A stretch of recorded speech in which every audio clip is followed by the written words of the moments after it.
Hello everyone and welcome back to another video from Apps Academy. In this video, I'm going to show you how to log into your existing account on Humana.com. So let's get started right away. First of all, open up your web browser and then in the address bar type in Humana.com and press enter. You will now be taken into the official Humana website. Now click on the sign in button at the top right corner and you will be taken into the login portal.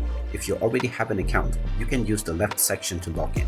Just enter your username within the username section that you have set up while creating your account. Then enter your account password underneath within the password box.